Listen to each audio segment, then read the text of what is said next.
अस्सलामु अलैकुम रहमतुल्लाहि व बरकातुहू।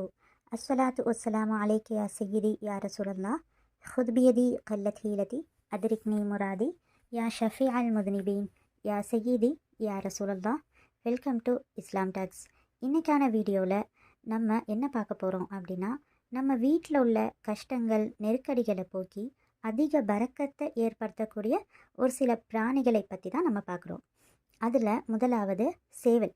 நபிகள் நாயகம் ஸல்லல்லாஹு அலைஹி வஸல்லம் அவர்கள் கூறியிருக்கின்றார்கள், நீங்கள் எப்போதெல்லாம் சேவல் கூவுகின்ற சப்தத்தை கேட்கின்றீர்களோ அப்பொழுது அல்லாஹ்விடத்தில் அவனது அருளை கேளுங்கள். காரணம், அது மலக்குமார்களை பார்க்கும் பொழுதுதான் கூவுகின்றன. எனவே நீங்கள் சேவல் கூவுகிற சத்தத்தை கேட்டால் அல்லாஹ்விடத்தில் அருளை துஆ கேளுங்கள், அதிகமாக கேளுங்கள். சேவல் மலக்குமார்களை கண்ணால் பார்க்கக்கூடியவை என்றும் மலக்குமார்களை பார்க்கும்போது தான் கூவுகின்றன என்றும் இந்த ஹதீஸ் மூலமாக நம்மால் புரிந்து கொள்ள முடியுது. அதனால்தான் அதிகாலையில் சூரியன் உதிக்கும் பொழுது சேவல் கூவுவது பரக்கத் நிறைந்தது. காரணம், அவை ரிஸ்கை கொண்டு வருகின்றன. மலக்குமார்களை பார்த்து தான் கூவுகின்றன. அதாவது ரிசிக்கை கொண்டு வரக்கூடிய மலக்குமார்களை பார்த்து தான் அந்த சேவல் கூவுகின்றன. அதிகாலையில் ரிசுக்குடைய மலக்குமார்கள் வீட்டுக்குள் நுழைகின்றார்கள். அந்த நேரம் ஒருவர் நபிகள் நாயகம் ஸல்லல்லாஹு அலைஹி வஸல்லம் அவர்கள் மீது ஸலவாத் சொல்லிவிட்டு சுப்ஹானல்லாஹி வல்ஹம்துலில்லாஹி வலா இலாஹ இல்லல்லாஹு வல்லாஹு அக்பர் என்று 33 தடவை சொல்லிவிட்டு அதன் பிறகு ஏதாவது ஒரு ஸலவாத் ஓதிவிட்டு அல்லாஹ் மீது தவக்கல் வைத்து ரிசுக்கை அதிகரிக்க துஆ கேட்டால் அவருடைய ரிசுக்கு மேலும் அதிகரிக்கும். வீட்டில் உள்ள ஏழ்மையும் நெருக்கடிகளும் விலகிவிடும். மேலும் சிலர் வெள்ளை நிற சேவல் தான் மலக்குமார்களை பார்க்கின்றன என்று கூறுகின்றாங்க. ஆனால் அவை எந்த நிறமாக இருந்தாலும் எந்த இனமாக இருந்தாலும் மலக்குமார்களை பார்க்கக்கூடியவை தான் என அதிகமான அறிஞர்கள் கூறுகின்றாங்க. அது மட்டும் இல்லாமல் வீட்டில் உள்ள சேவல் அடிக்கடி கூவினால் வீட்டில் ஏதோ ஒரு முசீபத்து வருவதற்கான முன் அறிவிப்பும் ஆகும். அதை முன்கூட்டியே அறிந்து கொண்டு அந்த முசீபத்தை தவிர்ப்பதற்கும் ஒரு சந்தர்ப்பமாக இது நமக்கு அமையும். அதனால் வீட்டில் ஒரு சேவல் வளர்ப்பது மூலம் நிறைய பரக்கத்துகள் ஏற்படும். வீட்டில் உள்ள பலாய் முசீபத்துகள் நீங்கிவிடும். அடுத்த பிராணி என்ன அப்படின்னா, அது பூனை. இந்த பூனை பரக்கத்து நிறைந்த ஒரு பிராணி. நபிகள் நாயகம் ஸல்லல்லாஹு அலைஹி வஸல்லம் அவர்களுக்கு மிகவும் பிடித்த பிராணியாக இந்த பூனை இருந்திருக்கு. நபிகள் நாயகம் ஸல்லல்லாஹு அலைஹி வஸல்லம் அவர்கள் வீட்டிற்கு ஒரு பூனை அடிக்கடி வந்து கொண்டிருந்தது. அப்பொழுது நபிகள் நாயகம் ஸல்லல்லாஹு அலைஹி வஸல்லம் அவர்கள் அதற்கு தாகத்தை தணிப்பதற்காக தண்ணீர் பாத்திரத்தில் தண்ணீர் ஊற்றி கொடுப்பார்கள்.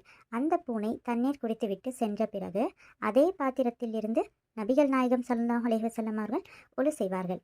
இதன் மூலம் நபிகள் நாயகம் ஸல்லல்லாஹு அலைஹி வஸல்லம் அவர்கள் பூனைகளிடம் எவ்வளவு அன்பாக நடந்து கொண்டார்கள் என்றும், பூனை என்பது அசுத்தம் இல்லாத தூய்மையான பிராணி அப்படின்னும் நம்மளால் புரிந்து கொள்ள முடியுது.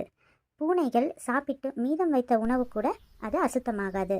ஐஷா ரலியல்லாஹு தஆலா அன்ஹா அவர்கள் கூறினார்கள், பூனை ஒரு பொழுதும் நஜீஸான பிராணி இல்லை என்று அப்படின்னு சொல்லியிருக்காங்க.